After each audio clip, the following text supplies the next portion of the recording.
So in the last lesson, we learnt that there are two main reasons for studying.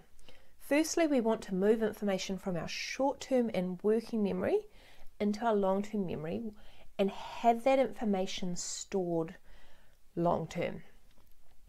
However, having the information stored in our long-term memory isn't enough. We need to be able to recall that information as well. So the second reason for studying is to create pathways in our brain for moving the information from our long-term memory back into our working memory. So think about it a bit like a road. Imagine a city with lots of shops where everyone works. But 10 kilometres away, a small town is built. All the people in the small town are there, but if they want to work, they need to get into the city. Without a road connecting the town to the city, the people are stuck in the town and they cannot work. They have no way of getting to the city to do their job. Therefore, someone has to build a road that the people can travel on before they can be put to work. The exact same thing is happening in your brain, except it is information that needs to get from where it is stored in your long-term memory, the town, into your working memory, the city, before it can be used. And only you can create those roads. So when I speak to most students who struggle with studying or find it really difficult to remember what they've learnt when they've studied, they tell me that they're studying in one of three ways. They're either reading their notes, highlighting their notes, or rewriting their notes. And these are all called passive study strategies. And this means that you're not making your brain interact with the information. You can easily do these things whilst distracted. How many times have you read a sentence, got to the end of the sentence and realised you had no idea what that said and you've had to go back and reread it again? That is because these activities do not require your full attention. So your brain can actually focus on other things at the same time. So have you read over your notes multiple times and been confident that you knew the information? But when you get into the exam and you read the question, you can't remember the answer. Straight after the exam, you open your notes, you see the answer, and you're like, oh, I knew that. How did I forget it? You didn't forget the information. It was stored in your long-term memory, but by using passive study techniques, you are not creating those strong pathways for getting the information back out. So when you get into the exam and see only the question, your brain has no way of getting that information into your working memory.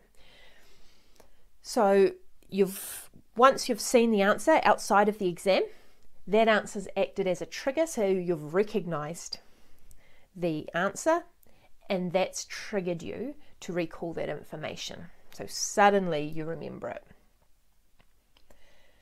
Unfortunately, passive study strategies will trick you into believing you are ready for the test. So the more you reread, highlight, or rewrite your notes, the more familiar those notes become. And your brain can easily process the information coming in because it's seen it so many times before. If you were to sit a multi-choice exam, you would know most of the answers because your brain is familiar with it, and so it can recognize the answers. The correct answer would be in the test in a multi-choice exam, and this would trigger your brain to remember what you've studied. Unfortunately, when the exam is not multi-choice and the answer is not written on the paper, recognition is not enough. Your brain needs to be able to recall the relevant information without a trigger. To do this, there has to be those pathways in place to get that information from your long-term memory into your working memory. So if we think about the road again, with passive study strategies, you may be able to create the small town, but you have no way of getting those people into the city so that you can actually put them to work. So this is where active study strategies come in, because they require us to interact with the information we are revising. Your brain has to be engaged whilst you're studying. And active study strategies done well force your brain to try and retrieve the information in your long-term memory. And in doing that, your brain creates new pathways for recalling information. And the more times we practice recalling the information, the stronger those pathways become until it feels really easy to answer the question or to remember that information.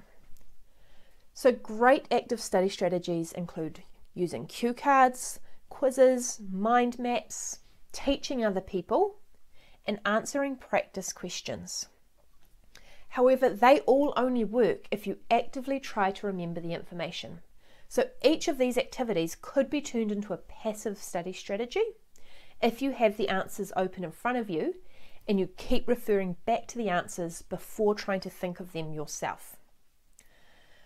The reason most people avoid active study strategies is that they can feel a little bit uncomfortable at first because it feels like you don't know the information. Passive study strategies just feel better because they trick you into believing you know all the information. You're reading it thinking, yep, I know this, because your brain is recognizing the information.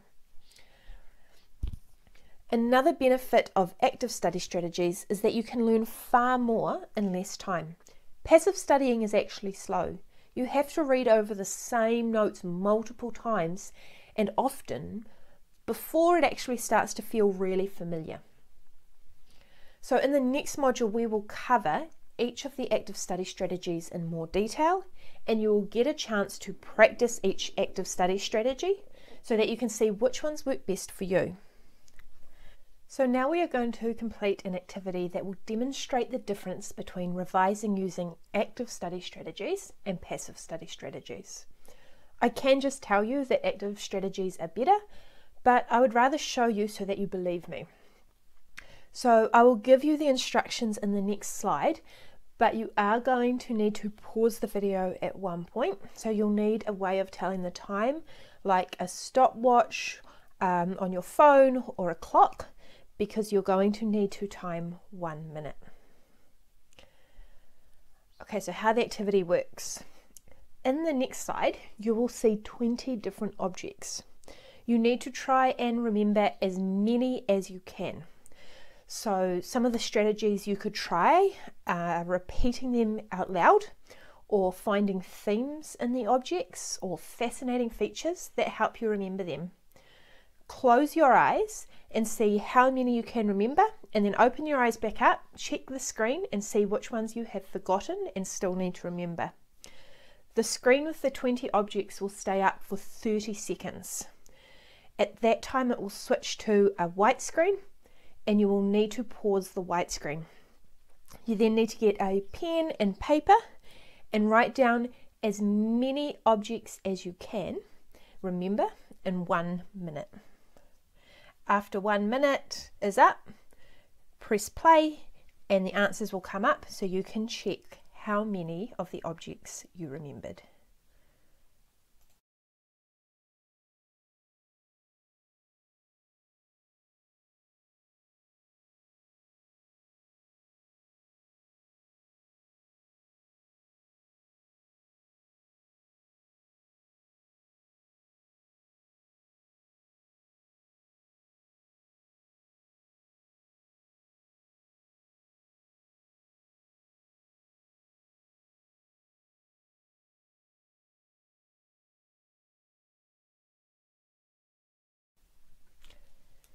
So here is a list of the 20 objects. So tick off the ones that you remembered and count it up. How many of the 20 did you recall in that 1 minute?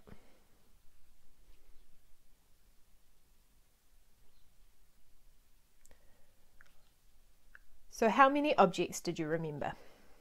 Chances are at least 5. And now for the quiz that you weren't actively preparing for. So I introduced this activity by showing you 2 slides, the testing the theory and the instruction slide.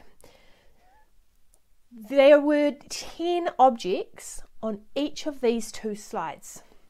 So what we're going to do now is see how many of those 20 objects on those previous slides you remember. So again, pause the video. Without looking at the slides, give yourself 1 minute to write down as many of those objects as you can remember.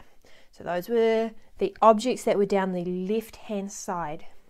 All right, so pause it now. How many can you remember out of the 20? And then press play again once you've written down as many as you can remember.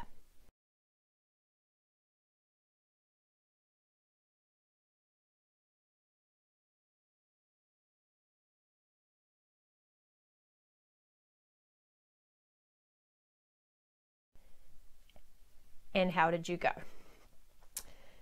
Chances are you scored much higher on the first quiz.